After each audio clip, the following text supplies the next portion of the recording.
Hello, and welcome to the Shero Coffee Club chat, where we brew inspiration, we ignite conversation, and we definitely explore questions and ideas about life. Now, did you catch what I said? I didn't say welcome to another episode of Shero Coffee and Conversations. I said, welcome to the Shero Coffee Club chat. Yes, we have changed the original name from Shero Coffee and Conversation to the Shero Coffee Club chat. And I'm here for it. I'm here for it. I absolutely love it. And I want to welcome you and welcome you to August. It's August. You know who August was named after, right? Okay. I'll give you a second to think about it. Who was August named after? You want a clue? No, I'll go ahead and tell you. August was named after the first Roman emperor, Augustus Caesar. Or Caesar. Augustus Caesar. Yep. Yep. And as I think about the month of August, I actually kind of reflect on July because July gave us the month of release and renewal. So now that I have, let go of all of the things I've needed to let go, and I've held on to the things that I've needed to renew, the things that work for my best and highest good. So now, August, man, for August, it's time to place all of those things in order and walk into your destiny, or as I say, walk into your divine destiny. I mean, August is really, you guys, August is such a vibe. It is. This is the month where your steps are ordered and you are walking on purpose. Think about that for a minute. You know, I'm going to take a sip.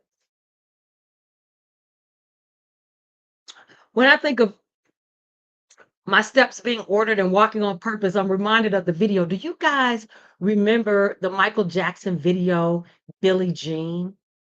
Do you guys remember? Do, do, do, do. I think that was Billie Jean. Yeah. And every time he took a step, that step lit up. To me, when things are in order and I'm walking in my divine purpose, that's what's happening. Every step I take is illuminated, and I'm here for it. And August is going to bring such a vibe for you. Remember, August is the month of order and destiny. So let's walk into August head up and very happy and excited about what's to come. But we also have to reflect. And I always ask you every week, the format hasn't changed, just the name. How was your week? Let's reflect. How was your week? Oh, what was that? How was mine? Oh my goodness, you guys. It was great. I mean, it was fantastic. The She Wrote Coffee Club had its first pop-up with, and I have the cup here. We had our first pop-up in Hyde Park, Chicago at the Struggle Beer Bakery. Oh my goodness, another veteran-owned business. So if you're in Chicago or if you come to Chicago, make sure you visit the Struggle Beard Bakery. We had such a good time. People I hadn't saw in ages. I saw. We sold coffee. We networked. We fellowshipped. It was all that I could imagine. My first pop up, the first pop up for the Cheaper Coffee Club to be. It was really great. And yeah, I'm planning to do more of that. Absolutely more of that. But having said that, I want to move right into the coffee facts. And this week's coffee facts is going to be interesting because I'm answering the question, why did I choose coffee as a conduit to promote veteran women? And I think that's a valid question and an interested question. I mean, despite the fact that I absolutely love coffee, and not to mention that it's the second largest drank beverage in the world, I I chose coffee because It does more than that. I think coffee can serve as a catalyst for productivity and creativity. Once you get once we get that caffeine,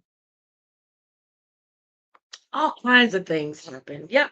Yep. It just can really serve as the catalyst that can really get you going. And then the other thing is it brings people together for meaningful conversations or just a chat like we're doing now. But when someone says, "Hey, let's go for coffee," or "Let's do coffee," it it brings you together over something common, a common beverage, a commonly drank beverage, and some people will choose tea, but I've never heard anyone ask, "Let's do tea," or "Let's have coffee." I mean, "Let's do tea." I haven't. It's always been, "Let's go out for a cup," or "Let's do some coffee," or, whatever the case is. But it also so not only that, it also can really strengthen people and their community bonds as well. For instance, when you think about the Veterans Coffee Chat, all over the US and some other areas, there are Veterans Coffee Chats happening where they're coming together to discuss different topics and different things like that. I myself, as you know, I participate in Veteran Coffee Chats. I give presentations. Right now, I'm doing Getting Your Financial House in Order in Chicago every fourth Friday of the month. So yes, yes, AA meetings. There are all kinds of reasons that people create community bonds over coffee. So it's not just for taste and enjoyment. What can come of sharing a cup of coffee is really what it's about. Excuse me. That really is what it's about. Take another sip. I've been doing a lot of shouting this week, like, "Wow," all of those things.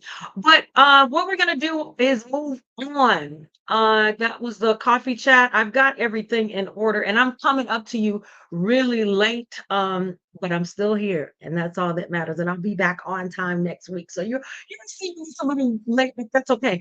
But what we want to do is share our Shero of the week. And today we celebrate a dual military ambassador, and her name is Kimberly Spencer. Now, I'm going to show you right here.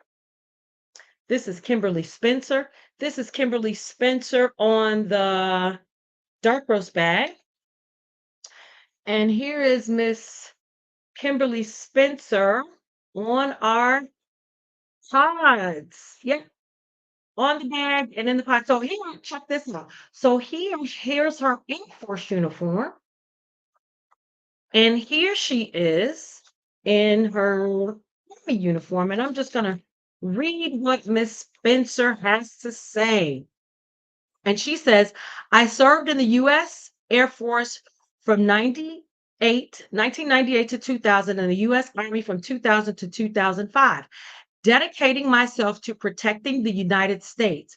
My service included roles in Operation Desert Storm Gulf War, Operation Enduring Freedom, and Operation Iraqi Freedom, with responsibilities ranging from administration to medical support in Fort Benning, Georgia.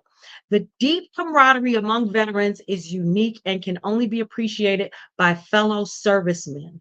It's our duty to support those who defend our nation."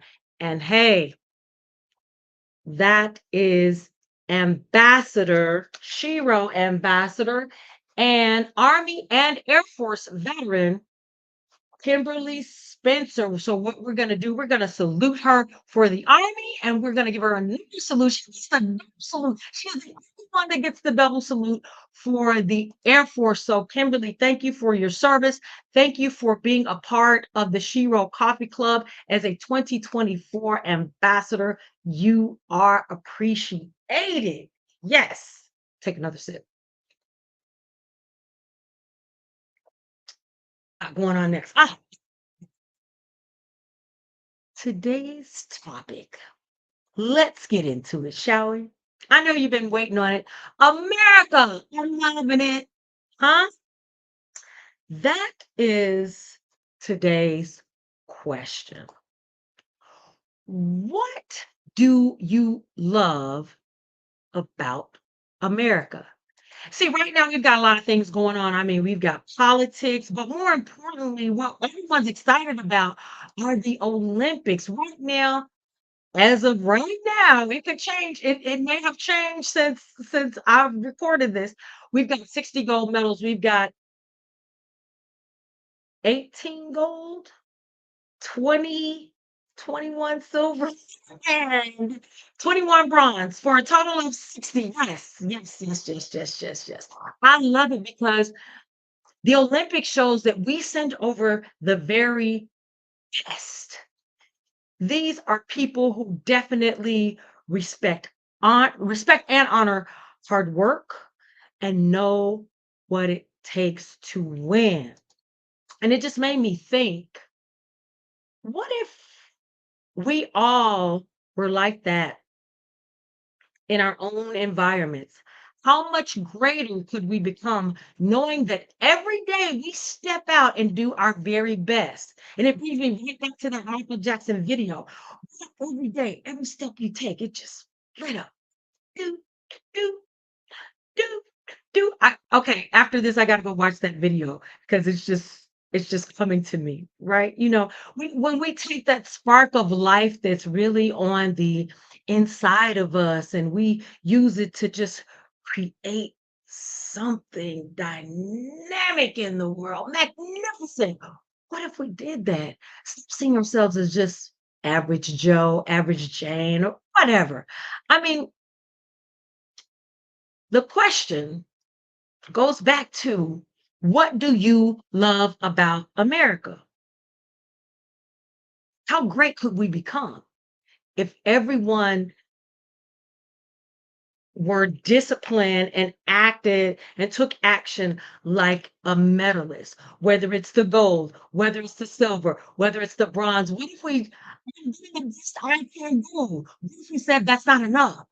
Let's shoot for the gold. Let's shoot for the silver. Well, we don't really shoot for the gold, but we'll take the silver and we'll take the bronze. What if we did that?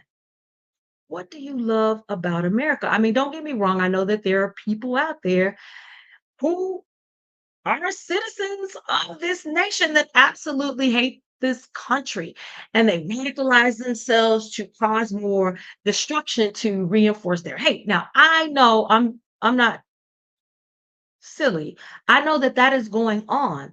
But if you ask the average person where they would choose to live, I'm sure it'd be right here. And the reason I say this because I'm going to give you 10 things that are allowed in the United States of America that are either not tolerated or severely restricted in other countries. Okay. You ready? I've got my list. I've got my list right here. These are 10 things. Okay. Here they are. So, freedom of speech in China. Criticism of the government or the Communist Party can result in severe consequences, including imprisonment. Freedom of speech. Number two, the right to bear arms. Mm, the Second Amendment. Japan. Strict gun control laws make it extremely difficult for citizens to own their own firearms. Mm, okay. Number three, freedom of the press. I should have had a little chart, but I mean, I just kind of printed it out and just went with that. Number three, freedom of the press. Saudi Arabia. Media is heavily censored, and journalists can face severe punishment for reporting against the government. Number four, public protests and demonstrations. Russia. Unauthorized protests can lead to arrests and severe penalties. Number five, I think that's number 5. It's not numbered. I'm just like religious freedom. North Korea. The government enforces atheism, and practicing any religion can lead to imprisonment or worse. Wow. Or so they tell us. I've never been to North Korea. I've been to South Korea, but never North Korea. But not being able to practice the freedom or having the freedom of religion. Oh, wow. Wow. And all of these things are subject to change and alleged because I've never been to China. I've been to Japan, but I wasn't old enough to know that they didn't have the right to bear arms. Saudi Arabia, did we land in Saudi Arabia? I'm thinking, yeah. I've been to Iraq, so I've been in the region. Russia, I've been to Europe close to it, but never been to Russia. And then North Korea. Like I said, I've been to South Korea, but not North Korea. Uh, Reason number 6, consumption of marijuana. Singapore. Uh, Drug laws are extremely strict with harsh penalties, including death for trafficking. Interest. Now, if these laws have changed, hey, you let me know. If you know something different, you tell me. I don't know at all. I'm just printing from the research that I found. Number, where are we on? Number 6, 7, 8, no, 7. Same-sex marriage. Country, Iran. Homosexuality is illegal and can be punishable by death. Okay. Freedom to access the internet without restriction. Number 8. Right now, we are almost limitless in the information. I mean, they've got everything online to making a bomb to I mean, they've got all types of information, adult entertainment. I mean, they've got it online. But in Iran, internet usage is heavily censored and accessing certain websites can result in severe penalties. Number 9, public criticism of religion. We have that again. We have that again. Religion comes up again. The country is Pakistan. Blasphemy laws are strict, and public criticism of Islam can lead to imprisonment or death. And then number 10, consumption of alcohol. Saudi Arabia, alcohol is banned and consuming it can result in severe punishment, including imprisonment or flogging. But they do have something that's open to non-Muslim diplomats, but I mean that's very restrictive. And but for the most part, the citizens of Saudi Arabia, alcohol is banned. Those are 10 things we do in the United States that are banned or severely restricted in other countries. So, what did you think of that list of 10? Interesting, huh? Just imagine being without. I'm sure some of you can be use, live without some of those laws. But what really struck me was the freedom of practicing religion. I mean, we do have our little bickering or differences between religions here, but everyone, for the most part, is allowed to practice uh, their own religion. That one really kind of struck a chord in me. But hey, what do you love about America? I want to know. Put something in the comments or just think about it for homework. You know what? I'm always giving out homework. Think about it for homework. Name 10 things you love about living in this country. And I can't wait. We're getting at the start of the what is it called? Artistic like the water Olympics. Oh my goodness, that is my favorite time. It goes on from the 5th. um, from the 5th through the 10th. And I'm rooting for our USA team. I think I put on my Facebook post that there's a I think you can include men in, and we have one male person as part of the synchronized swimming team. I'm looking for some creative and wonderful things coming from that team, and I do hope they take the gold or the silver or the bronze. Uh, hey, just looking at that, and then now another thought came to me. When you think about it, when you think about the Olympics, so we have people that play NBA, they play sports in other countries. And guess what? Because it's the Olympic, they are allowed to go back and represent their country. But guess what? Their training comes out of the US of A, baby. Yes, yes, the best and the brightest. That's one time we can come together and cheer on and be happy for USA. Um, and that's it. That's it. That's all I wanted to talk about. And I just hope you had a wonderful upcoming week. Next week, I plan to be on time. You're getting this in the late afternoon. Right now, it's 2:28 p.m. Central Standard Time, but I hope you enjoy it just the same. And as always, oh, I didn't tell you. Don't forget. Hold on. There's a ticker right there. Go to sherocoffeeclub.com. And it's so funny because this whole American theme I've been on, if you look at the last two blogs, I think it talks just about America. The last two or three blogs, yeah, yeah, talks about America. So take a look at that. Or the last one that came out on the begin at August 1st, August 2nd. I think I was late with that too. Guess what? So I got to get it together. All right, you guys. As always, be brilliant. Be you. Be blessed. I will see you next week. Have a wonderful week. Bye bye.